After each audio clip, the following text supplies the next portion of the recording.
നമസ്കാരം. അനിൽ വരാപ്പുഴ. ഇന്ന് ഓണത്തിൻ്റെ ആഘോഷവേളയിൽ സഖാവ് VS-ഉം KR ഗൗരിയമ്മൻ തമ്മിലുള്ള ഒരു ഓഡിയോ ഞാൻ ചെയ്തിരുന്നു. ചില പ്രേക്ഷകർ പറഞ്ഞു, സാർ ഒന്ന് ഓഡിയോ ആയിട്ട് ചെയ്യാൻ പറഞ്ഞു.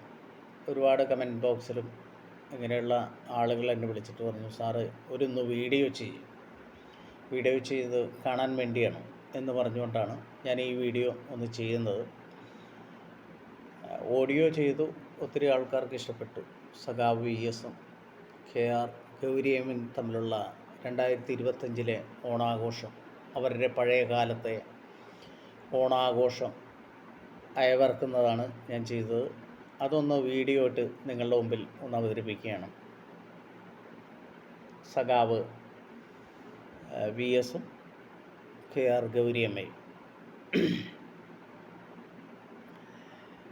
ഭൂമിയിൽ കേരളത്തിലെ മലയാളികൾ മാത്രം ഓണം ആഘോഷിച്ചാൽ പോരാ, നമ്മളെ മൺപറഞ്ഞ ഒരുപാട് ആൾക്കാർ ഉണ്ട്. സഖാവ് VS, KR ഗൗരിയമ്മ, ശ്രീ കരുണാകരൻ, ഉമ്മൻചാണ്ടി, ഒത്തിരി മലയാള സ്റ്റാർസ്, സിനിമാ താരങ്ങൾ, ഒത്തിരി ആളുകൾ നമ്മളെ വിട്ടുപോയിട്ടുണ്ട്. അവർക്കെല്ലാം പ്രണാമം അർപ്പിച്ചുകൊണ്ട് ഞാൻ ഈ വീഡിയോ നിങ്ങളുടെ മുമ്പിൽ നിന്ന് അവതരിപ്പിക്കുകയാണ്. സഖാവ് VS-ഉം KR ഗൗരിയമ്മയും, അവരുടെ പഴയ കാലത്തെ ഓണം, അവർ തമ്മിലുള്ളൊരു സംഭാഷണം ഞാൻ ഒന്ന് വീഡിയോ ആയിട്ട് ചെയ്യുകയാണ്. നമുക്ക് നോക്കാം.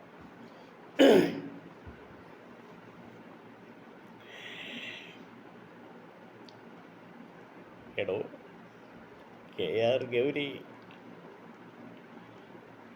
എന്നെ സംബന്ധിച്ചിടത്തോളം ഈ 2025 എന്ന് പറയുമ്പോൾ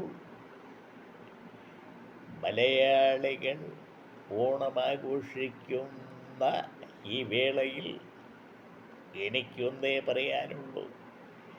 നമ്മുടെ പഴയകാലത്തെ ഓണം അറിയാമല്ലോ, വളരെ കഷ്ടപ്പാട് നിറഞ്ഞതായിരുന്നു ഓണം, അല്ലേ? ഗൗരിയമ്മയ്ക്കറിയാമല്ലോ പഴയകാലത്തെ ഓണം. ഒന്നും പറയേണ്ട സഖാവേ, പഴയകാലത്തെ ഓണം എന്ന് പറയുമ്പോൾ ശങ്കിലിടിയ. അന്ന് ഇടിയും കുത്തും കൊണ്ട് വനവാസമല്ലേ, 14 കൊല്ലത്തെ വനവാസം. കാട്ടിലേക്കല്ലേ നമ്മളൊന്ന് ഒളിവി കഴിഞ്ഞിരുന്നു. എൻ്റെ പഴയ കാലത്തെ ഓണം എന്ന് പറയുമ്പോൾ കണ്ണീരാണ് എൻ്റെ സഖാവേ, കണ്ണീർ. തീർച്ചയായിട്ടും ആ ഓണം ഇന്ന് തിരിച്ചു കിട്ടുമോ? ഇല്ല. കാരണം പഴയ കാലത്ത് മലകളും കുന്നുകളും ഒക്കെ താണ്ടി കാക്കപ്പൂവും തുമ്പപ്പൂവും ഒക്കെ പറിക്കുന്നൊരു കാലം ഒന്നാലോചിക്കുമ്പോൾ മനസ്സിനൊരു സുഖമല്ലേ, അല്ലേ? തീർച്ചയായിട്ടും സഖാവേ, എൻ്റെ പഴയ കാലത്തെ തിരുവാതിരക്കളി എന്ന് പറഞ്ഞാൽ ഒരു കളിയായിരുന്നു. എന്തൊരു നല്ല തിരുവാതിരക്കളി!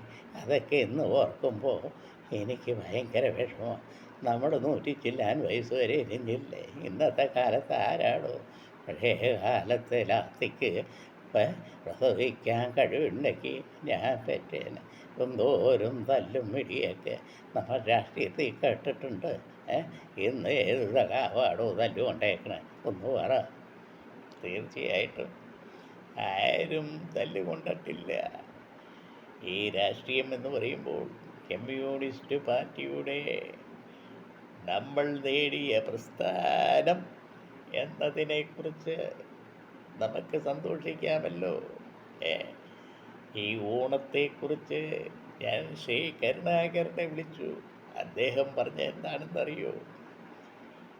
എൻ്റെ പൊന്നോ സഖാവേ, ഇനി ഞാൻ ജീവിച്ച ഭൂമിയിലില്ല. കാരണം ഇവർ കാണിക്കുന്ന എന്താ? ഓണമാണോ? നമ്മൾ ഇത്ര നേതാക്കന്മാരുണ്ട് ഇവിടെ. സത്യത്തെ ഈ വിലവർദ്ധന കാരണം എനിക്ക് ഇരിക്കപ്പെടില്ല. സ്വർഗത്തിലാണോ ഏറ്റവും നല്ല മനസ്സമാരം? ഞാൻ ഇനി ഭൂമിയിലില്ല. ഇനി ഒരു വരം കിട്ടിയാൽ പോലും ഞാൻ അല്ല. ഏയ് ഗുരുവായൂരപ്പ, പ്രാർത്ഥനയായിട്ട് കഴിഞ്ഞോളാം. ഏ എന്താ എൻ്റെ അഭിപ്രായം? നമ്മൾ ഒന്നിച്ചു കൂടിയില്ലേ, അതാണോ സന്തോഷം. കേട്ടില്ലേ? ശ്രീ കരുണാകരൻ്റെ അഭിപ്രായം കേട്ടില്ലേ? പിന്നെ എന്താടോ ഓണം? ഈ ഭൂമിയിലെ ഇത്രയും കാലമൊക്കെ നമ്മൾ സൂചിച്ചില്ലേ? ഇനിയുള്ള മലയാളികൾ ഓണം ആഘോഷിക്കട്ടെ. പഴയകാലത്തെ ഓണം എന്ന് പറയുമ്പോൾ നമുക്ക് ഓർത്ത് ആഘോഷിച്ച് അയവിറക്കാം, അല്ലേ ഗൗരിയമ്മേ? തീർച്ചയായിട്ടും ഈ പഴയ കാലത്തെ ഓണം എന്ന് പറയുമ്പോൾ നമുക്ക് ഓർക്കാടോ. ഏ എത്ര കൊല്ലം, ഇനി അടുത്ത കൊല്ലം അല്ലേ നമുക്ക് കാണാൻ പറ്റൂ, 2026. ഏ ഏ നമുക്ക് ഇനി അടുത്ത കൊല്ലം വരാം, അല്ലേ? നമുക്ക് വിട പറയാടോ. തീർച്ചയായിട്ടും നമുക്ക് വിട പറയാം. Okay, thank you. ജയ് സഖാവേ. അനിൽ വരാപ്പുഴ. താങ്ക്സ്.